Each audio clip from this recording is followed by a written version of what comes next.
listen to the Easy Wildcats podcast. I'm your host, Mike Luke. Arizona wins 23-10 against Utah. WOP, WOP, WOP, WOP, WOP. All right, now we have got a lot to get to this show. There is so much to talk about. We are going to talk about Duana Akina. We are going to talk about Matt Adkins. We are going to give Brent Brennan, no matter what he says, some kudos. But guys, this was a massive win. Scheer, this was a win where Arizona took them out to the woodshed. And honestly, there was nothing fluky about it. It did not feel, this felt like if they were to play 20 times that Arizona would have won 15 of them. This was fantastic. We deserved this. I think that's the most wild part about this game. That wasn't just a win. Arizona controlled that game from the opening kick. And I thought, look, like you called me earlier, to your credit, and you said, shit, I'm kind of starting to think Arizona could win this game. And we were like, yeah, a lot has to go right. Everything went right. To me, it's one of the best Arizona wins in a long, long time. Yep. Ben One White, we have not heard from you, but we got to give you a lot of credit. You've been talking about the tight end with Keyan Burnett. He was massive. Ben, you get a lot of credit for that one. They checkmated Utah at their own game of chess. Right. From start to finish. The defensive line showed up. Noah Fifita played great. The defensive backfield, my goodness, Tacario Davis, Genesis Smith, we've got to talk about them. From start to finish, Arizona was in control. A number of different things happened in spots in the game where you kind of fell off the edge of your seat. But from start to finish, I thought Arizona was the better team. They controlled things, and here we are, a lot different than from where we were 2 weeks ago, and the future looks bright, Mike Luke. It really does. Now, I'm very curious what Brent Brennan has to say about this, but I was told this on Thursday. We had a couple other people that Matt Adkins had a very much more involved role with the offense this going into this game, and we will see exactly what is actually put out there about what his role is. But you might say to yourself, Mike, who is Matt Adkins? Well, guess what? Matt Adkins is going to be our, let's see here. What is it? Hold on just a second here. Who is the player? The back the A player of the game. We are going, I apologize on that. We are presented by NUTRL. We are going with Matt Adkins here. You might say to yourself, Mike, who's Matt Adkins? Well, we're going to get into that in a second, but there was a lot of buzz about him and what he was doing before what he was going to be doing before the season or before this game. This is your back the A performance of the game. This segment is powered by NUTRL. Keep it tasty, Tucson. Enjoy responsibly. We also have a little bit of a little bio about who Matt Adkins is, if you could bring this up. But a big part of what was going to be talked about was that the tight end was going to be utilized this game. You can obviously see that he has a track record with this. Scheer, I heard this on Thursday. We talked about it, and if Matt Adkins was calling the plays, we got to give him a lot of credit on this because the offense, while far from perfect, looked much, much different. Yeah, by the time the game came around, it was basically an open discussion amongst the media. I know that I think a couple reporters in the process of asking Brennan, and I'll keep an eye on it. At the very least, Adkins had a larger role. And Brennan, to his credit, Mike, on Monday, he said, they used the bye week to really dive into the offense, to figure out if teams were figuring out their tendencies, to look at why the tight ends weren't getting the ball, to use the running backs in the passing game more. And the offense looked better. And I know people are still complaining about the offense and all that, but I think, you're kind of missing the plot here a little bit because Utah's defense is phenomenal. You don't just go into Salt Lake City and drop 35 points on them. Like 23 points at Utah. What I say the magic number was on your show, I said 24, right? Mm-hmm. Yep. If Arizona's going to have a chance, it has to score 24 points, and it didn't have to, but that's the number. Okay, Ben One White, real quick. We got to get the super snaps in here because, again, we got a lot of them. $50 from Steve Martinez. F the haters, BTFD. Very much appreciate that. All right, now let's see here. $20 from the great Matthew Bothwell. Bear down, Arizona, back the A. Let's see here. We got TJ Van Martyr. Best part, we could have played a heck of a lot better on offense. Back the A. Wop, wop, wop, wop, wop. All right, and then let's see here. Meisner, my guy, buying each of you a beer to celebrate this win. This was fantastic. fantastic. Very much appreciate all of the super snaps. Ben One White. This offense definitely looked different. We are going to get to the defense here in a second, but Ben One White, this was impressive. It looked like it had an identity, right? Because I think that was the biggest thing when you watched Arizona in all three of its games. You kind of wondered, what are we trying to accomplish offensively? You saw some pre-snap motion. You saw Arizona get the tight end involved. Burnett had the game of his life today. The run game had 5.5 yards per carry the backs were averaging. There was a point where Arizona was just running it down their throat. I think they were averaging between 8 and 9 yards. So everything looked a lot more fluid. And I think that's the biggest thing that we've had our complaints about, to start the first couple of weeks here of the season is this offense just looks like it fell off a cliff overnight. So it sounds like there was a fire lit in that coaching staff room over the bye week, to Scheer's point. And again, Noah Fifita, well, certainly not perfect. The throws that he made tonight, man. No, this is the Noah Fifita we saw last year. I know there were some questions last week, but I would only imagine, Mike, this offense is going to get better. On paper, it doesn't look great, but when you look at the balance and you look at what they did in key spots, the offense played great tonight. Yeah. Oh, and there's an Iron Matt Luke in here. Oh, very cool. Any relation? I hope so. He's clearly cooler than me. He's right. He's calling me out a little bit. We talked about Arizona splitting Kansas State and Utah. Many thought it would be Kansas State, but it was Utah 1-0 in the Big 12, baby. I said that I thought Arizona would split this trip, and I backed off it, and I apologize. I shouldn't have backed off it. I should have backed the whole way.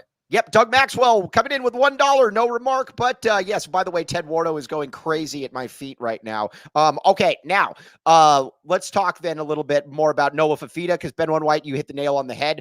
What I've always thought was very, very, let's see, did I miss a super snap from Nick Hart? If I did, I apologize. Talking about Noah Fifita, this is something about him that is just absolutely amazing, though. He had made some rough throws, but no, by the way, Nick Hart, says, as Mike Luke yells at me every weekday, wop, wop, wop, a great win all around. Defense looks solid. Offense could clean some stuff up. BTFD, yes, sir. But Noah Fifita, this is the dude that, like, and Greg Biggins always says, and we got to give Greg Biggins a lot of credit here. What is that guy now? But he said, and he has gone through all of the top-ranked quarterbacks on the West Coast. And I'm always going to say this story, whether that's Josh Rosen, heck, whether that's DJ Uiagalelei. But, and he said, if the chips are down, I don't care how anything goes. The one dude I want leading a drive is Noah Fifita. And you have got to give Noah Fifita that because, man, even after that pick, that was a rough pick. He came and he made some massive throws to Devin Hyatt and to Keyan Burnett. Guys, those were fantastic. Those were massive. And Mr. Tyler Warden says maybe the best throw of Noah's career. I don't know that I disagree with that.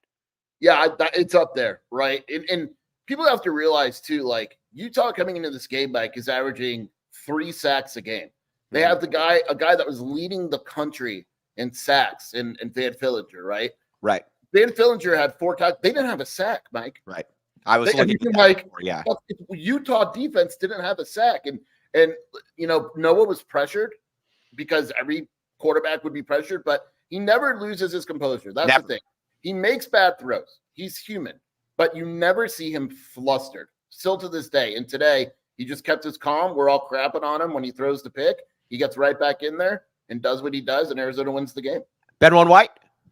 Well, look, it took only 80 yards and 2 throws to go down the field. It was that 3rd and 11 to Hyatt where he got absolutely destroyed by the Utah defender on the hit. But again, right, timely throw, stayed calm, stayed in the pocket, made the throw downfield, and then the pressure as well. I mean, that pass in that touchdown was just insane. I mean, he scrambles to the right, throws across his body. The offensive line for Arizona, while I thought improved in spots at times tonight, did him no favors in a play like that. And somebody like him is elusive. He can extend plays. And while he does have a bad throw or two at times, he's certainly not reckless. He keeps his eyes down the field. And, despite the size, despite the limitations that some people want to say he has, looks pretty good to me. He has the arm, has the accuracy, and he kept Arizona in that game in the 3rd quarter. If those 2 throws don't happen, I'm not sure Arizona wins this game, Mike. Okay, now we got a couple Utah putzes in here. So here's what I'm going to say to Utah fan bases. Nobody was saying, oh, well, we don't have our starting quarterback. You were all saying you're going to beat the snot out of Arizona. Don't come now with we didn't have our starting quarterback. Don't come with any of that. You weren't saying that at all. No. You don't get it. You Ute fanatic. You got to play that card before the game. You can't play it after. You got to say, look, man, it could be close. You can't do that after the fact. You can't do it. It's not by the way, even if you want to say that, Utah, Michael Bernard, 16 rushes for 90 yards. Utah ran for 84 net yards this game. Right, exactly. Now, I mean, that's why you lost. That is exactly why you lost. And so again, we're going to get back to Utah fan here in a little bit, but you weren't saying any of that all week. You weren't with all the hate week and everything. You weren't saying any of that. So yes, buzz off with that. Now, did you think that there was any chance he considered? I'm sure he'll be asked putting Rising in. I don't know, because I think that he probably watched the show and he was worried about Arizona wrecking quarterbacks, and he might have thought to himself that we say this. People think we're mockingly saying that. We said the ruined quarterbacks thing. Isaac Wilson will never start a game this season for Utah. Yep. We said they would open up the playbook because that was just the preseason. Offense was different. Maybe people should realize what we speak is the truth. We're not kidding around here. Oh, we got super snaps coming in. More super snaps. Michael, by the way, 650 lives. Very nice. Live from the AZ Bear Down, the great Cienega High School. Say hello to Nemer Hassey for me. My ex-freshman math teacher. Twisty Bottle, $1.99. Bad refs, annoying fans, and a win. So sweet. Now, this is one where I'm going to give Scheer a little bit of grief here, but you know what? Scheer has broad shoulders. He has broader shoulders than me and Ben White. Also, by the way, the great Kevin Thomas. This is something that I'm terrible at, and Ben White probably can attest to this. I am terrible. We got 670 people in here. Please hit the like button. I am terrible at telling people to hit the like button. Kevin Thomas, the prodigious Kevin Thomas, says to do that. Now, it's also now time for the Branded Bills tip of the cap. All right. Now, you might say, Mike, who should be the Branded Bills tip of the cap? And this is very, very, very simple for me. I am going to go with Duana Akina. He is my tip of the cap. And this is brought to you by Branded Bills. Elevate your brand with Branded Bills, the perfect headwear and apparel. Use code PHNX for 20% off your first order. Scheer, you and I have gone back and forth on Duana Akina all season. I am a big Duana Akina fan. You are not. But after this, I think that you've got to give Duana Akina a lot of credit. This was a masterful game plan for my guy. Yeah, I wasn't out on Akina. I was out on Babers. We made that clear earlier this week. I wasn't out on Akina. I said, ask me after Texas Tech, right? Mm-hmm. I mean, obviously, today was just masterful. Yes. And what I like about it is I felt like there was a swagger to the defense. Yes, what I mean by that is it was basically like, look, Isaac Wilson, we're going to play you man all game because we don't think you can make the plays against us. Right. We don't think your receivers can get open. Like and I think that playing man to man and working to contain the run, I mean, that was his strategy with the high safety, the coverage, like perfect, just perfect stuff. Yes. Ben White. Yeah, it was phenomenal. And I think when you look at what the defensive line did, I mean, to Scheer's point earlier, 84 net rushing yards, that was going to be how Utah won that game. You throw out a freshman quarterback, he throws the ball 40 times. That's just a recipe for disaster. But I thought they did a good job early, right? Because they rotated different guys in. They got a feel for what's going to work. I thought that was really a struggle against Kansas State and even NAU to a certain extent in points of that game where you watch this team on the defensive end and they just can't get any pressure. And I thought that despite the fact that they've had those challenges, they did a good job of going all in early and say, hey, we're going to make you pay at the line of scrimmage, make things really difficult. And that's what they did. And not only that, I mean, we've got to talk about the secondary. I mean, how many broken up passes were there on 3rd and long? I thought Wilson, for the most part, he played pretty bad in that second half. But in the first half, I thought Utah was moving the ball pretty well. And even throws that he was making that didn't necessarily come down as completions because Dekario Davis was out there flying around. Genesis Smith was out there flying around. That defensive backfield, they played a heck of a game there. And I think when you look at what they did, collectively, I think that's why Arizona is really, having a victory tonight, because how many timely stops did you have, especially there early in the first half, where Utah would drive the ball down the field in the red zone, you'd stop them, they'd only come up with 3 points, and it would allow Arizona to get right back in this game. If those stops don't happen, Utah potentially is up 21 nothing early there in that first half, and that just didn't happen. It kept Arizona in the game and propelled them through the rest of that game on the offensive end, and good things happened. All right, now, Scheer, let's talk about the secondary, and then we're going to get to the defensive line here in a minute. But with the secondary, obviously you didn't have Marquise Groves, Killebrew, Traden Stukes went out early. But, man, Emmanuel Carnley, got to give him a lot of credit. He was fantastic. Real quick, I want to go back to one point before with Noah. Whittingham's presser's going on, and he just said the number one reason we lost was Noah Fifita. Yep. No. I mean, I guess he said like we couldn't score, blah, blah, blah, but compliment to them, Noah Fifita was the number one reason we lost. With the secondary, like we saw this in fall camp, Mike. Carnley was bad in the spring, and he was really good during fall camp. Right. Like they were using him as nickel and all that, like really good. And he was awesome tonight. Marquise is hurt, but now, like, I'm not saying Carnley's going to start over Marquise, but now all of a sudden you have the third corner. Right. And that's a big deal. You could give a guys a couple of rests. And Carnley was just absolutely fantastic. The secondary overall, Mike, had 8 pass breakups. DeCario had 5 of them, obviously. Chase Kennedy had 1. That secondary, and also not only that, Genesis Smith replacing Stukes and how well he played in that area may have been the difference, it was definitely one of the biggest differences in the game. The fact that you could take out Takario or lose Takario, who might be out for a while, put in Genesis and look that good doing it, that is a very big deal. Yes. Now, let's talk a little bit about the defensive line, because I got a little bit of a birdie. In my ear about this. Chuba. And again, Chuba, I know, is a good culture fit here, but I think when it comes to Chuba, Isaiah Johnson is a better football player. I had somebody that told me that Isaiah Johnson is a better football player. You were going to see a lot more of Isaiah Johnson. Scheer, Isaiah Johnson, and I know that you're going to wait until the PFF grades come out. No. 2 things though, and I don't want to kill Chuba too much. Chuba actually wasn't dressed. I know. I didn't realize that until I saw him. Huh? I told you he had a boot when he's coming out of Buffalo spot. Oh, I don't. Every time you mention Buffalo spot, I start to ignore you because I get sick. Okay. But like we talked and we did the article, the 10 guys we want to play, and we talked about on the show and all that. And Isaiah Johnson was up there and 1.5 tackles for loss. And what I like is, they did do what Brennan likes to do. He wasn't matched up with another huge guy. Like it was a smaller guy and then Isaiah Johnson, which I get for this defense. But I mean, you go down the line, and again, PFF grades, all that. I thought Trey Smith was really good. Yep. I thought Stanley Taufu was really good. Yep. You notice they didn't play Lance Kennelly. Mm-hmm. They did it, and so they played different guys. Like Tai was not inside. He had been inside previously against Kansas State. They moved him back outside. You know who also played a lot more? I mean, I got to look at the numbers. Darton seemed to be on the field a lot more than he has been all year.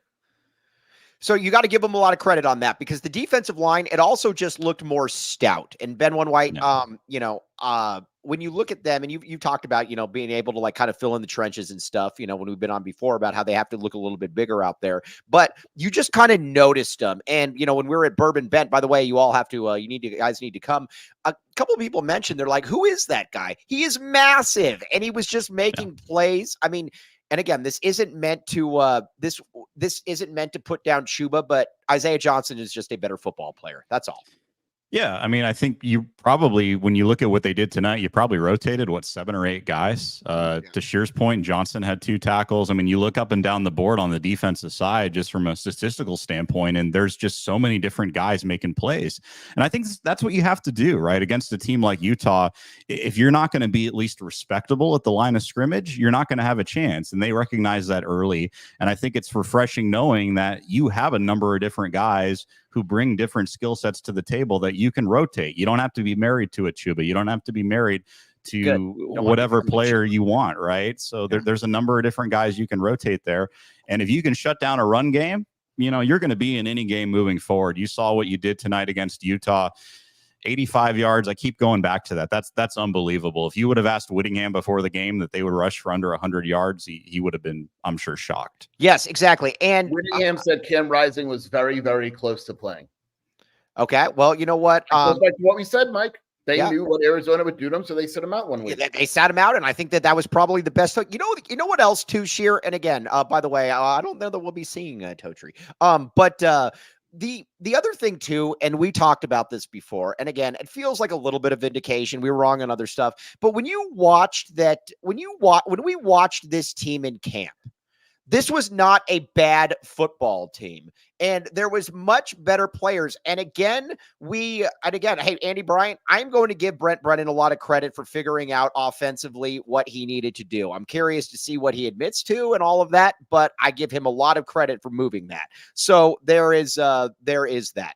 But especially on the offensive side, Keyan Burnett. When I tell you that Keyan Burnett dominated camp and he looked like a starting NFL tight end, and listen, Scheer always says that I'm a man of hyperbole. I am not. No, you're right. We both said that he in camp. He was an NFL tight end. Well, and because I remember I turned to Lev, who great respect for, obviously, and Lev's not a guy that just throws stuff out there, And I said, Keyan Burnett starting NFL tight end in 2 years. And he said, oh, absolutely. That is what he did. What you saw today is what he is. And that to me was the biggest problem with this offense all season, is that you have a monster there. Keyan Burnett is an absolute monster, and he wasn't being utilized at all. This was his coming out party. And honestly, I think you're going to see this moving forward because the dude's a monster. The guy's just a monster. And what we saw is what we saw all in camp. It's just malpractice, right? Like you get your best players involved. That's football. Yeah. Football, when you think about it, is a real simple sport. When you watch the NFL tomorrow and you notice that some guys are really, really good, those are the guys that are going to get the ball. College is no different, right? And it's like if you have a guy with Burnett's talent, get him the ball. It doesn't matter how you do it. Just get him the ball. And that's what we saw. And even if you have to force the issue a couple times, which they did, that's fine because you know that one of those plays is going to work. And not only that, when you hit Burnett on those passes, all of a sudden everything's opening up. Right. Like I mean, you got to go back and watch, but I would assume that some of those run plays were because all of a sudden they have to account for Burnett on the line. Right. Yeah, I mean, he is just and Ben, what did you? Because again, like we said, we got to give you a lot of credit. You've talked about the tight ends before and about how important it was. Burnett, this was your call, my man. Well, the biggest problem I think this offense had to start the season was they were leaving easy plays underneath and they weren't going after them. I think when you look at what T-Mac did, especially in that first game against New Mexico, and you watch kind of the way the offense progressed, I think they got away from the other guys on the team. And Burnett is a perfect example because, to your point, he passes the eye test in terms of what he looks like and in terms of skill set, right? You can throw him underneath, but you can also do things like you saw tonight where he had that huge touchdown to Noah Fifita throws it the right side of the field over his body. And again, right, you got to keep an eye on that guy. And I just think when you use all these pieces, right, it's only going to help the offense moving forward. I think Arizona would be in situations where maybe the run game would get stopped and then you would try to force the ball to T-Mac. You don't have to do that. I mean, this team is very good. It's stacked offensively, and there are a number of different guys you can get the ball to, and Burnett's a no-brainer. I mean, he's going to get you those easy pickups on, 3rd and short, 3rd and 5, whatever it may be, or he's going to be able to go deep down the field when, a defense is keyed in on somebody like T-Mac. So, again, there's really nothing that he can't do for you, and you just look at the guy and you think, yeah, okay, this is a guy who should be playing on Sunday. And they did a good job of finally realizing that tonight. And again, I would only imagine and hope this continues. All right. Now, by the way, a big shout out to our friend Raul Mom. She texted me before the game and said Arizona's going to win. She is a peach of a woman, a very a fantastic lady, and big shout out there. Now, also, it's time for the Sanderson Ford drive of the game. Football is back, and so are all the deals at Arizona's largest Ford dealership, Sanderson Ford. Shop America's most awarded Ford dealership with no hassle, no pressure, and no nonsense. All right. Look at Ben One White and say, man, that's a guy that probably has an expensive car. He does. He has a Tesla. You might look at Mike Luke. You might say, not anymore. What'd you get? What do you have now, Ben White? Lexus. All right. Okay. Well, either way, Ben would. Either way, Scheer and I would look much better than that in a Sanderson Ford. And I want to get a Sanderson Ford. Scheer does as well. Scheer, let's talk about the Sanderson Ford drive of the game, because Sanderson Ford is where it's at. It's the best car dealership in all of Arizona. It is strong. It is girthy. It is just like that touchdown pass to Keyan Burnett to put the game away. That was your drive of the game. Wop, wop, wop. If I had a Sanderson Ford, I would drive to Salt Lake just to talk crap right now. Yes. Yeah, that drive. I'm guilty. I don't know if you guys are guilty. Did you think Arizona was winning after the pick? I did, and you kept when it was 16-10. You still thought Arizona was winning? I did. You kept sending. You kept no. I thought it was 50-50. Just how bad Wilson was playing. Yeah, I was so depressed, and then he does that play, and we are. I counted it before the show, Mike. Mike and I have talked on the phone 27 times since last night. Is that it? That's how. My goodness. I think we called each other, and all we said today during the game was "wop wop wop." Yeah. I mean, it was just. I hope people put, like, someone just posted that was the best win in a long time. I think that this is one of those wins where people are happy with, but when you wake up tomorrow, you're going to be like, "Damn!" Like, we just went to Utah and beat them. Yeah, and all of a sudden, Ben White, you have to look at this and say, after that Sanderson Ford drive of the game, Arizona is in the driver's seat in the Big 12, my friend. Driver's seat. Wop, wop, wop, wop, wop. 3-1 is a nice place to be, especially in this league, day in and day out, where you don't know what's going to happen. And I think to that point, a little bit to build upon that is, when you look at what's happened so far, it's no secret that Arizona was pushed against a wall and they were sitting in a corner, and you kind of felt like, all right, this game is probably just going to be more gasoline to the fire, but it wasn't that at all. I think it's good that this happens to Arizona early on, right? We're talking about this in late September, a heck of a way to start the conference season. And yeah, I mean, when you look at the way that things happened tonight, I think you said it before we went on. I think if these teams played 10 times, Arizona's probably winning, 8?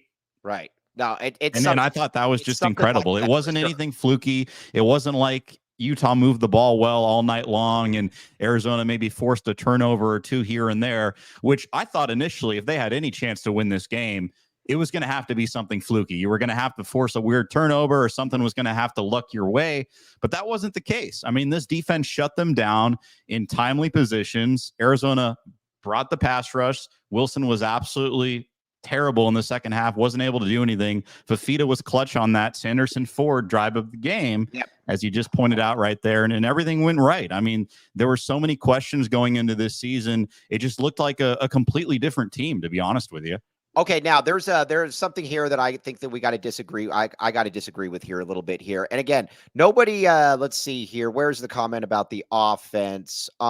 Gorilla Tech, you're all blowing smoke. The offense, yes, the offense still needs to improve, but the offense, what we're saying is it looks significantly better. It did not look like Woody Hayes was running the offense anymore. Didn't look like the Carolina Panther offense. Yeah, it did not look like. Yes, it looked significantly better. That's where we're at this point. Jason Scheer, what say you? Yeah, like there's a couple plays where I'm thinking to myself, like, why are you throwing deep right here? Right? Like on that first down or that's like whatever it was where they threw it deep. I didn't like it. And yeah, there was times where you're like, okay, I didn't like the play call. But the difference was, and this goes back to what we've been complaining about all year, today was the first time I thought Arizona had an identity. Yes. Right? Mm-hmm. Like you knew what Arizona was trying to do on offense. It didn't necessarily work all the time, but they were going to power run game.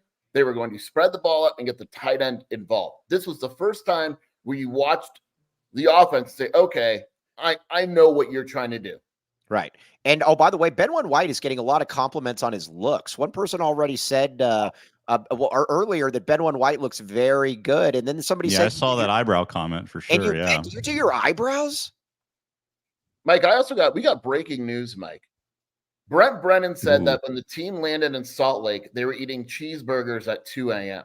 Now, was it a Del Taco cheeseburger? Now, all I'm going to say is this. At 2 a.m., you got to think it was Del Taco, right? I would certainly assume so. And I know for a fact that that some of these people were utilizing this. I am curious as to what more Brent Brennan does volunteer about this week. We will see that. Also, let's see here. Peeposh, the great Peeposh, who has been in my corner for a long time. Ben One White can attest to this. Says all they have to do is win, and I won't nitpick. Yes, exactly. That's kind of where it is at. All right, now, let's say now you might say to yourself, could there have been anything else in play? I think there probably was. Circle K. Listen, at what point with Circle K do you think to yourself that, man, maybe they stopped at Circle K? Maybe, they had something where they're like, you know what, we need to go to Circle K. Do you think, Ben One White, what say you?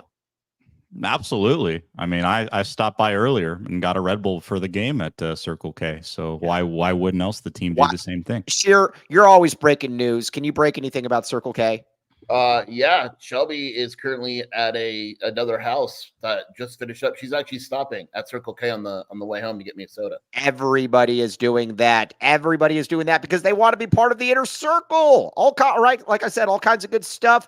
Enjoy your member exclusive beverage deal, just like the great Ben One White. Inner circle members like you can get any size Polar Pop or Froster for just 79 cents. Join Inner Circle for free by downloading the Circle K app today. Terms and conditions apply at participating locations. Visit CircleK.com for details. All right, now, one thing that we will not allow to happen here is Utah fans will not get off the hook here.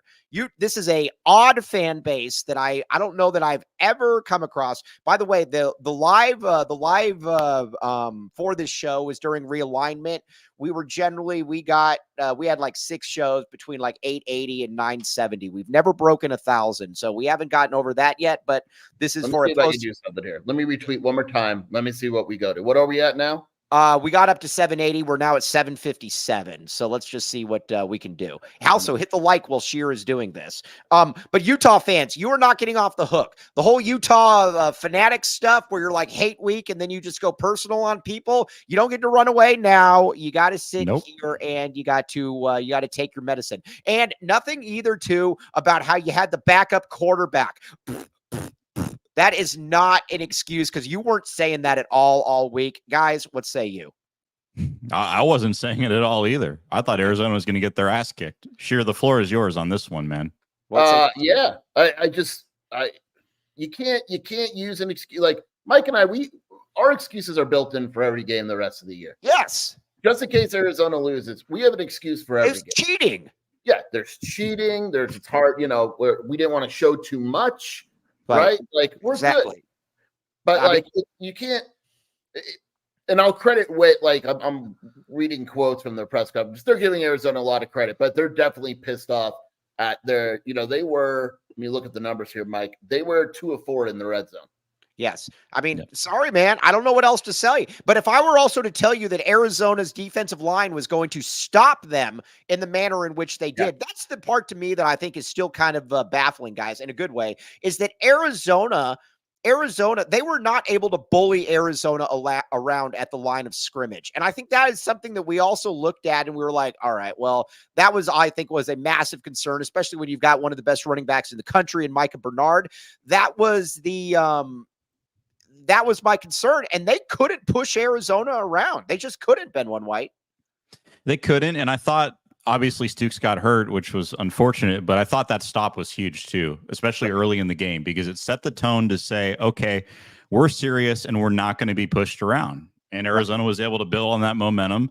They rotated a number of different guys in. And again, that defensive line, it wasn't fluky. It wasn't the fact that, Utah was missing guys on the O-line or there was something going on there. No, I mean, Arizona won the game at the line of scrimmage very similarly to how they won last year. Granted, they scored a lot more points last year, but still, Arizona was the better team top to bottom in terms of forcing turnovers, getting pressure, just controlling the game from start to finish. Outside of that one drive, I thought, where Utah gained a little bit of momentum because Fifita did force that pass to T-Mac and it was intercepted. Outside of that, and maybe like a drive or two in the first half, but it wasn't fluid for Utah at all. Arizona controlled that game every single possession, and you got to give tip of the cap to the defense because it really starts with them. And I don't think this offense kind of finds a rhythm and a flow the way they did tonight without that defense giving them all the opportunities that they did.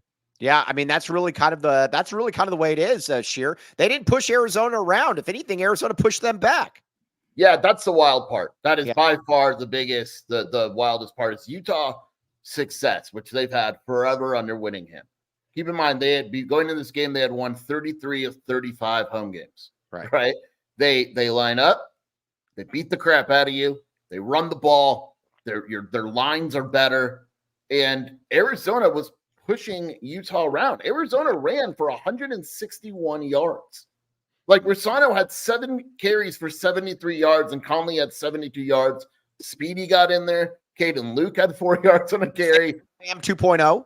I thought Arizona didn't run the ball enough, to be honest, with the way that they were moving the ball on the ground. Yeah, that's kind of where I'm at with it as well. Now, you might say to yourself, Mike, could there be another segment coming up here? There could be. The Desert Financial Credit Union by the numbers. Okay. Here's the deal with Desert Financial Credit Union by the numbers. This is presented by Desert Financial Credit Union, Arizona's #1 credit union, named by Forbes. All kinds of good stuff. Look at this. Arizona, like I said, look at those rushing numbers. That to me is the difference in the game. The rushing numbers, 160 to 80. I think a lot of people were going to say that, it would probably be the opposite there. If Arizona doubles them up and running, that is a very good thing. Very impressed by that, fellas. 100%. And I think obviously it starts, to Scheer's point, with our guy Rescano with 7 carries and 73 yards. Ricino. You guys both mess it up. Come on. Although, yes. Ben White, you have an excuse because you're on assignment in California. I'm just excited. Scheer has no excuse. Excited. Yeah. Well, he kind of came out of nowhere, and I'd hope to see more. I thought in the second half they went away from him a little bit too much. I didn't like that, Mike Luke, but nonetheless, I think he did great. Conley obviously is a staple. So this running back room, we talked about it, before the season even started. Obviously, you've got the issues with Merritt. It looks like he's not going to be playing the rest of the year, but nonetheless, you've got a number of different guys to rotate. And again, you've got depth, you're stacked there. And if you can kind of force things at the line of scrimmage and establish that run like they did, it's only going to open things up. When you look at the way this team played last year, there was nothing flashy about the offense per se. Yeah, you would be able to push the ball down the field, to T-Mac and a number of different guys here and there. But I think the key to this Arizona offense moving forward, and you saw it tonight, is just take the easy plays. And if you take the easy plays and you move the ball, 5 to 8 yards down the field every time, it's going to set up opportunities for Fifita to push that ball down the field better, as you saw tonight in that key drive where 3rd and 11, they get the ball to Hyatt, and then obviously the touchdown to Burnett. So I think it starts and ends with the run game, and you saw it tonight. Yep. Scheer, I mean, I think Ben just hit the nail on the head on that one, as Ben White always does. Let's talk a little bit about the offensive line as well. I thought the offensive line was much, much better than it had been. They were obviously healthy. You had the deuce boost in there as well. I think the deuce boost. Oh, so I do apologize. Oh, Jeremiah Dibble, the great Jeremiah Dibble in here at 795 lives, $1.99. By the way, Jeremiah Dibble, if you need solar, go to him. He knows what he is doing. Yep, also, yep. AC Palms tinting, $2 winter cats coming home. Well, I don't know. I'd probably be home tonight. So anyways, check that out. But the offensive line, I thought the deuce boost, putting him in there, I thought it gave a boost to the offensive line. Yeah, he was good. I mean, he was good. But that's also like, look, I don't want to brag, Mike, but we said that would have been our plan from the beginning, right? Mm-hmm. Like when Leif was hurt, we thought it should have been deuced over Stewart. And that's with all due respect to Stewart. Stewart is not, when you look at Stewart and you look at the deuce boost, he just looks a little bit different than Stewart. And he's just got more upside. Is what it is. Deuce is the strongest guy on the team. Like right. Literally, and not just literally they measure he is the strongest guy on this team. The last coaching staff that landed him originally, Fish and company, told us, Mike, you remember, he's an NFL lineman. And we're like, come on. Now they were wrong about something. They thought he was a tackle. He's not a tackle. He's a guard. Yes, he's a guard. But yeah, I mean, the line was great. Right. And this is the line. There's no moving things around anymore. It took a bye week to figure it out and really dive in there.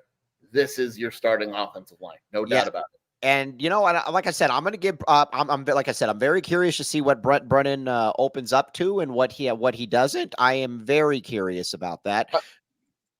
Sorry, I was going to say I have a question. Lev is a pollster, right? Yep. Do you rank Arizona ahead of Utah now? I think you have to, don't you? Like, how high do you rank Arizona?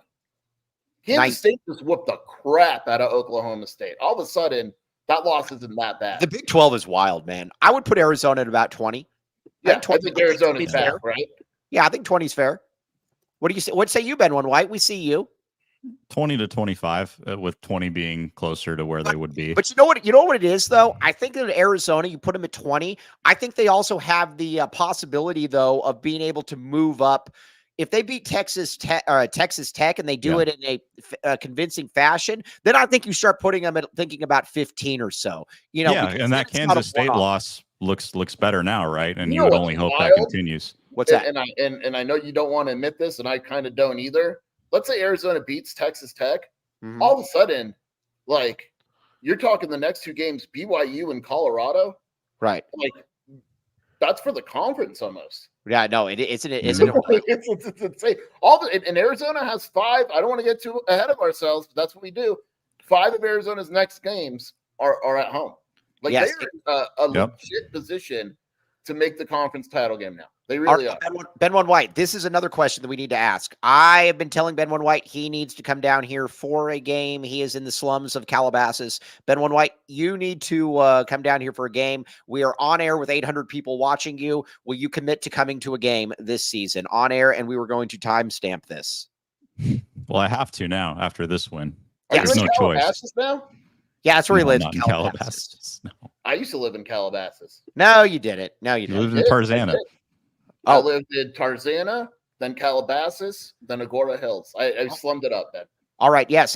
Very tough. Upbringing. Tough upbringing. Yes, exactly. Andrew Bleo says, make Ben One White go to Provo. Interesting. I might go to Provo. I got to look at flights, but I think after tonight, I gotta take a hard look at Provo because, Mike, BYU has a bye.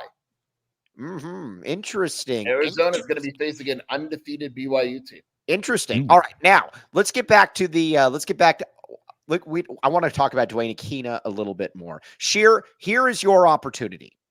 Right now, you've been very, very difficult on Duana Akina. Ben One White can attest to this in the group message. Basically, this is how the group messages go. I'll say, listen, the offense has been way bigger problem than defense. And Scheer says they're both been terrible. And I would say, well, what about you gave up 24 points to Kansas State? And you said, oh, they were terrible. That's good enough to win against Kansas State. Scheer, here's your time. My bad, Duana Akina. If he is watching, he will appreciate your apology. Of course he's watching. Dwayne, we go back a long time. When you were a young white guy, now you're an old white guy. And no, he was great tonight. I just love the whole approach. And it's a swagger, right? Like that's the best way of putting it. There's a swag. Yeah, like you are not going to score on us. We are going to play you, man. And what I liked about it, Mike, is we felt that other games this season, like New Mexico, for instance, I thought the cushions were way too. Totally agree. Have we considered that? Maybe as long as Arizona doesn't play a running quarterback, it's the best defense in the country. But there's no other running quarterbacks on the schedule, is there? No. I don't think there is. PJ Jefferson doesn't really count. He's not like a runner. I mean, if you want to count Shadur to a point. Yeah, but he's not going to run. He's because he just wants to throw it all over.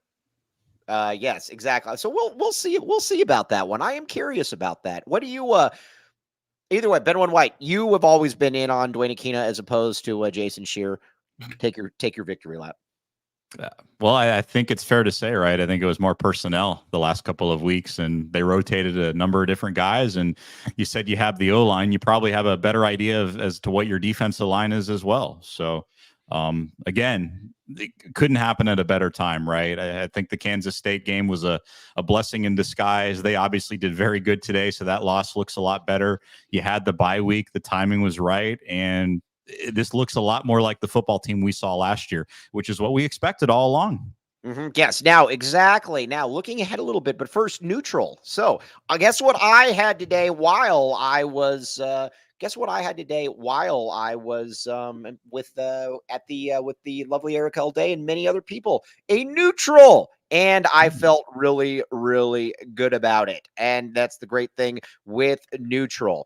The great thing with NUTRL is that well, keep it tasty. Enjoy responsibly. 2024 Anheuser-Busch NUTRL, flavored vodka, carbonation, St. Louis, Missouri, all kinds of good stuff. Have you guys, Ben One White, Jason Scheer, have you guys had NUTRL before? I have had a NUTRL, and I have had a NUTRL. I like the strawberry.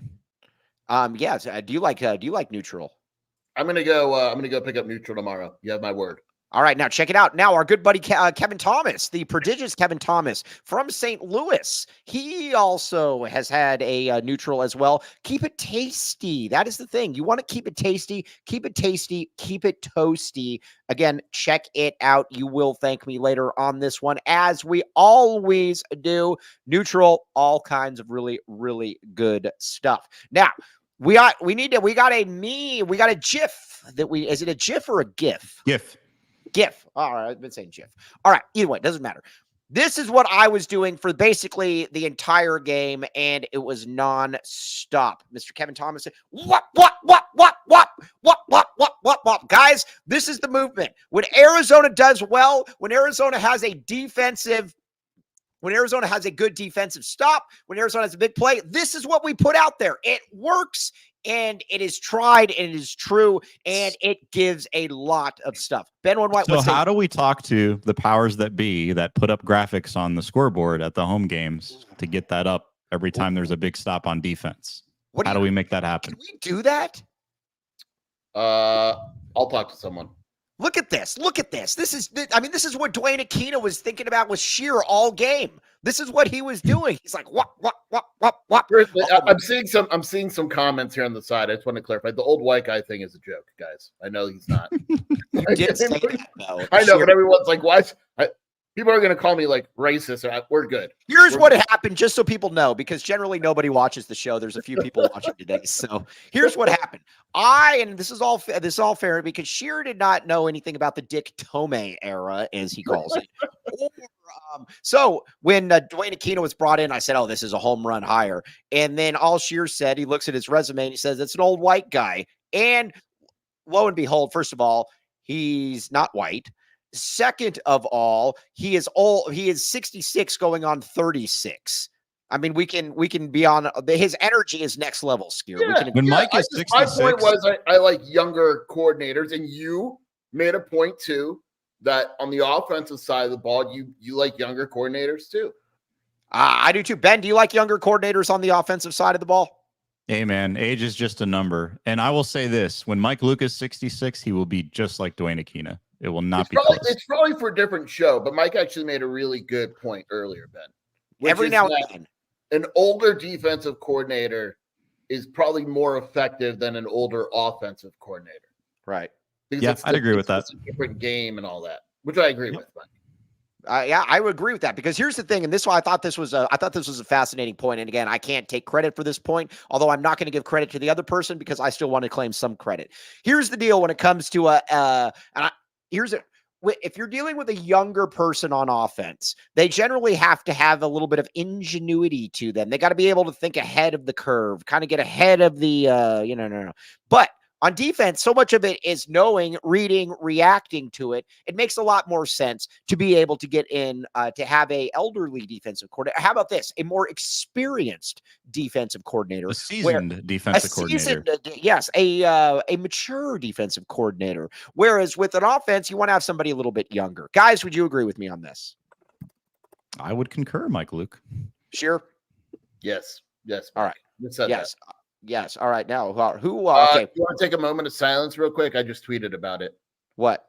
The Ute fanatic. I think that we. What happened? Is he gone? I mean, that's a rough. People are tweeting. They took screenshots of his message, and it's real ugly on these Twitter streets for him. Oh, I would have. Well, dude, here's where I'm at when it comes to this. I talk a lot of junk on Twitter, but I never make it personal. I never say, and guess what? I own it. if I get, and like it's like when with the Oregon State fans, that's why they actually like me now. After Jed Fish left, I said, all right, pile on, pile on, pile on. That's what you got to do. Sometimes now somebody like Scheer has far too much pride to ever do anything like that. But stand on business. now you would never do that. But you can disarm people by saying, all right, I was wrong. Come at me. This Putz would not do any of that. And he just deleted all the tweets. It is going to be a tough time for him. And again, do not say the thing about that this was friendly stuff. We all saw that tweet. This was nothing friendly about it. Arizona in first place in the Big 12, ladies and gentlemen. Our first place tweet, which was kind of BS before, is real now. Right, yep. Exactly. I mean, Shelby's texted me profusely that she picked Utah and she wants, or Arizona, and she wants everyone to know she picked Arizona. Okay, well, yeah, I got to give him a lot of credit on that. I got to give him a lot of credit on that, or the lovely Shelby Scheer. Got to give a lot of credit on that one. Oh, by the way, I just got a Snapchat from Erica L. Day. Whoa. not gonna open that one. Isaac Wilson started 7 of 7, Mike. 13 wow. 13 of his next 33. Right. Interesting. All right. So there's that. Yeah. Where's Kate at tonight? Oh, the ASU people, they do not go anywhere. All right. Not sending me Snapchats just because I'm married. What's a big deal? Yeah, I think that's pretty much it is. Now, did we call Keyan Burnett? I called Keyan Burnett as the breakout player. You called, who did you call? Can you give me half credit? I called Sam Olsen because I thought it'd be a big game for tight ends. Right. So give me some credit here. Right. Interesting. Interesting. I will take that. I will take that. Now, going forward then, Texas Tech. Texas Tech's a good football team. They're not great. This is a game in Arizona.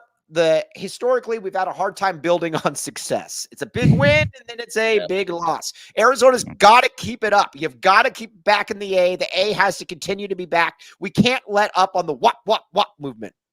I watched the Texas Tech Cincinnati game. Their offense is wild. I mean, it really is wild. They throw it all over the place. Taj Brooks is really good. Their defense is not good, and it's not aggressive. Arizona, to me, this is the offensive grade. Like, it's hard to score against Utah. They have to put up a lot of points against Texas. I agree with that. Yeah, they got to – I'm talking like 35, 42 more. They got to go out there and dominate that game offensively. Ben? Yeah, I mean, it's going to take at least 35, right? And I think that's kind of the question you have, right? Is Arizona looks good from a physicality standpoint. They can slow things down, stop the run. It's one thing to do it against Utah, right? It's a totally different ball game against Texas Tech, where they've got guys flying all over the place and they're going to spread the ball out and they're going to move the ball, so quickly. So again, I don't know if it's going to be a shootout per se, but I still think you're going to need at least 30, 35 points. And you're going to have a lot of stops on third down and make some timely turnovers to be in that one, because they're going to put up points. A slow day in their book is 30, as we've seen. So again, you got to be ready for that. All right. Hey, Scheer, do you want to also, I'm going to give you a little bit more grief. You want to admit that you were wrong on Dorian Singer and that he's good? Nope. No. Does anybody have Dorian Singer's stats? I have his numbers. No touchdowns. What were his numbers? No touchdowns. No touchdowns. That's the numbers that counts. No, he could have had 900 yards. He didn't get in the end zone. Nine targets for 155 yards. Yeah, no. Hold on. I want to clarify something here, because 18 targets. I'm sorry, I was looking at his numbers. 18 targets, 9 catches. Catches for terrible. 9 catches for 150 yards, bro. Targets? That's terrible, Mike. Come on, man. I mean, come on. Also, by the way, the other thing too, that you lose that one. Nice try. With T-Mac though, what's also is really nice about this is that Arizona had this game without T-Mac having to go for 9,000 yards. That is another thing that is I think is very, very good, because everybody like the Glens of the world, who has now blocked me on Twitter. Did he? Yeah, he blocked like 35 Arizona people in the last Glenn. I know. Sorry. I don't think we'll see Glenn in here anymore. But this whole thing was Arizona, they can only beat a good team if T-Mac goes crazy. T-Mac didn't go crazy in this game. I thought T-Mac played poorly. I did too. I mean, right. T-Mac, he dropped 3 passes. Mm-hmm. I don't blame him for the deep one. He should have caught it, but he had the screen he dropped or whatever. I thought he could play better. I expect him to play better. I expect him to annihilate Texas Tech. Yeah, I do too. What say you? Yeah, I mean, I don't think Texas Tech has a guy on that defense that has an answer for him. So I'd imagine a different type of performance. But yeah, look, I think it's a good learning experience, though. And I think it validates the fact that, this team can win a lot of games and be very competitive and do things, without T-Mac going crazy. I thought the New Mexico game was kind of fool's gold because you saw a lot of backyard football. He was wide open. I wasn't one of those people at the time who said, well, why are you throwing so much to him? You should absolutely throw to a guy that's that wide open. But the reality is when you play a team like Utah and you go deeper in this conference schedule, you're not going to have that luxury. And I think tonight you had Burnett, you had your other guys get involved, Patterson, which I'm sure a lot of us who follow this podcast have heard that name over the last few weeks. Had a big game there. So a lot of different receivers on the Arizona front. We do claim one catch and just for 3 yards, but it was a big touchdown. So if we go by Scheer's method, Jeremiah Patterson had a bigger game than Dorian Singer. Well, one person scored and his team won, and the other person didn't score and his team lost. Okay, now also let's talk about Sanderson Ford for a second, because you might see Keyan Burnett, you might say to yourself, man, gosh, that guy looked like he was riding something new. He looked like he was riding something different. The Sanderson Ford. Here's the deal. Get help on the all kinds of good stuff. Get deals on the 2024 Ford Bronco Sport for 5.9 APR for 66 months, plus $2,000 must be financed through Ford Credit. And again, let's see here. Also, help us with a Hispanic Heritage Month with the Dios de los Muertos inspired trunk or treat at Sanderson Ford. See dealership for details. Sure, you would look great in that Bronco. Let's be honest. Oh, absolutely. Right. I need a manly car. You do. So again, would you do that, Ben One White? You would get one from Sanderson Ford. Yeah, the car looks badass. Right. So again, and that it really, really looks good. Kevin Thomas, the prodigious Kevin Thomas, would look really, really good in that. But again, all right, now, it also is nice too, and I think we got to probably talk about this a little bit. Arizona is just kind of healthy again. Now, again, it's not like this was the biggest thing, but Arizona is also just kind of healthy again. That is a big thing. Yeah, that's why the Stooks injury hurt me. That doesn't look like he'll be back next week. I'm no doctor, Mike, but yeah, and that's a big deal. They were healthy. Like, even though Raymello Murphy didn't play, it's good to have him. Like, it's good that Stooks was healthy before this game. Dalton Johnson was back. He's awesome. The O-line was finally healthy. And from what I've been told, there's a bunch of guys that weren't healthy but were still playing. And it's just, yeah, like I'm so pumped, Mike. Like, we should compliment Sony. Like, look, that was Jacob Monty's best game of the season, and it's not even close, right? Yep. Yeah. By far. Yep. Yes. Now, Andrew Blale, this is going to be an interesting one to see. It says, is Burnett our second best pass catcher? Ideally, yes. I think every single game, in my opinion, Burnett needs to be going for something like, I need 4 to 5 catches, 60 to 70 yards. Basically what we saw today, he should be getting the ball, and he should be getting the ball quite a bit. And I'm still high on Devin Hyatt. I think Devin Hyatt's really good. I wish he would get more looks, but I think it may not happen this year. I hope it does. But like we saw today, Hyatt's really good. Hyatt is good. Needs to get open a little bit more. Yeah, Hyatt is good. All right. Now, finally, let's wrap this one up, though. Let's get the super snaps in here. I think I read all of the super snaps, but can we, Kevin Thomas, the prodigious Kevin Thomas, can we maybe get the super snaps in here? Man, I wish Dorian Singer had stayed in Tucson. Francisco Othan, $2. Yes, you were right. Scheer is wrong. I agree with that. Okay, got that one. Yeah, I wish he would have stayed in Tucson. He would have known what it's like to win. Although he did have a coach, though, at the same time that basically sided with a guy who punched him in the face on the sideline. I had a great tweet earlier when he was killing Arizona. I said the best defense right now would be Jaden DeLora punching him in the face. Yeah, well, you know what? Great Dorian Singer's going to have the last laugh on that one. Brock Osweiler, now the real Jasper Hoagie Water. What a great what a name. Look, I hope that's a real name because that's fantastic. Yes. Brock Osweiler was loving what he was seeing. He did a great job. Kudos to U of A secondary. They were nasty tonight. Very much so. Very much so. Another great super snap. $5. Very much appreciate that. All right. FF Dopester, $1.99. Arizona win at UT, and my $1,000 bet on Washington under 6.5 wins. Yes. What? Very good. Very good. Keep it up. Keep it up. Okay. What else do we got, Mr. Kevin Thomas? Joseph, the $1.99. The U of A travel curse lives on. It's like Illinois, the travel curse, Illinois, boom. Right. Washington State, travel curse. Right. That's the way it is. That's the way it is. All right. Now, what else do we have here? Do we have any more? Oh, yeah. Oh, Terrence Wilmore, TJ Wilmore, the great TJ Wilmore. Twilmore. We love TJ Wilmore. Very, very good person. Great human. Great human. Very great human. A daughter that's also a very, very good basketball player, by the way. The D line and the O line were great tonight. Props to the Deuce Boost. He was moving bodies. He looked every bit as big and strong as we were told he was. Yes, sir. Wop, wop, wop. All right. Now, what else do we got here? Harvey Manfregenson. Oh, that's another great name. Somebody, dude, I have such a lame name compared to these names. These names are great. I really do. Now, somebody get Tacario Davis a tube of super glue. Yes, if Tacario Davis could catch the ball, he would have 10,000 interceptions already in his career. Yep. He would. Yes, I agree with that. Andy Bryant. So is Mike starting the My Bad Brennan movement? Well, we need to be very clear about Mike hated Brent Brennan, but now he kind of likes him. But he's not all in. If Brent Brennan acknowledges the good parts of what he should acknowledge, then salute, tip of the cap emoji, all of that. Is there a tip of the cap emoji? Salute emoji. Yeah, either way. So I was never out on him, so there will be no and Scheer tried very hard to get me to say this. Steve Snyder, $5. Anyone who else have extreme joy seeing Dorian Singer get the ball knocked out of his handle? That was funny. Yes, that was very, very good. Now what else do we have? Rick Patton. Wasn't that the name of the general in World War II, Rick Patton?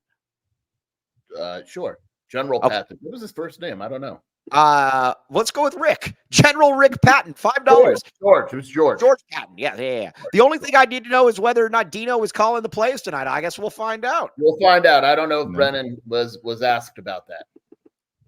I'm going to be very disappointed if he wasn't. I'm going to be real pissed if he wasn't. Yes, I will be very upset by that. Okay.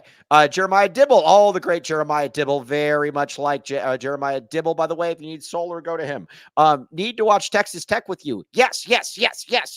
I will be at the game, Jeremiah Dibble. You have my number. You can contact me. I would love to do that. Okay. What else do we got here? JJ Salinas, $1.99. JJ Salinas' super snap is so important. There's nothing in it, but we very much appreciate JJ Salinas and what he did. Very good stuff. It's the effort that counts. Yeah, the number's so big we can't even print it. No, it is. Yes. Now, Stute Joe 69, $2. We always have a chance with a Fifita over there. Forget ASU. Yes. We agree with all of that. Yes. Do we have any more super snaps? I think that's all on the super snaps. Okay. Now, we did really, really good work. This was a very wholesome victory. Utah fan has gone away. We will not have to deal with them until they try to overcompensate. We're going to find out about Texas Tech fan this week, but I think they're good. What I found out from most people, and I had a number of BYU fans. By the way, I very much like BYU fans. Yeah, very nice. Very nice. They basically say that Utah fans have to try to overcompensate because they're just not proud. A lot of them just aren't proud of where the state, and they got to overcompensate. Where BYU people are like, yeah, we love where we're at. We wouldn't be in any other state. Love where you're at. Just like Benwin White loves being in Calabasas. I love being in Tucson. That is very true. Also, become a PHNX diehard today. No better time. Also, hit the like button. Very good stuff. And Scheer, where can they find you? WildcatAuthority.com, Wildcat Scoop podcast with Shelby. And who knows what I'm going to bed tonight, Mike. What a night. What a game. Oh, this is good. I'll be calling you afterwards. Oh, and the great Back the A-Ray. We love Back the A-Ray. Matthew Bothwell, the great Matthew Bothwell as well. Nice guys. Nice watch party. Bear down, Back the A, heading to bed. I don't blame you. All right. On that note, though, Benwin White, we very much appreciate you. You have been Nostradamus. You called the tight end position, and we've got to continue to give you credit on that, Benwin White. I've been telling you for years. Yep. There we go. The tight end whisperer, as I like to say. That's a great way of putting it. You got heard of the horse whisperer. Now you hear of the tight end whisperer, and it's known as Benwin White. Then you just hear of the dummy known as Mike Luke. But on that note, though, can we get one more wop, wop, wop in here? Please, Kevin Thomas, please. Wop, wop, wop, wop, wop. Everybody do it. Everybody do it. Wop, wop, wop, wop, wop, wop. Yeah, oh, Ben, come on. You can do a little bit better than that. Ben, wop, wop, wop, wop, wop. Yes. What? One more. You Scheer. Come on. What? WOP, WOP, WOP, WOP, WOP. All right, guys, you guys are fantastic. We appreciate all of you. You're fantastic. Like I said, the show doesn't happen without you. And again, a huge shout out to the prodigious Kevin Thomas behind the scenes. None of this happens without the prodigious Kevin Thomas. Been a very nice addition to the show. Kevin Thomas gets a lot of shout outs for what he contributes. We very much appreciate Kevin Thomas. All right. On that note, for Jason Scheer, for Ben One White, and the prodigious Kevin Thomas, I am merely Mike Luke. First place, Arizona Wildcats. Bear down, back the A. WOP, WOP, WOP, WOP, WOP. We'll be back with you Monday. We all silly like the mayor.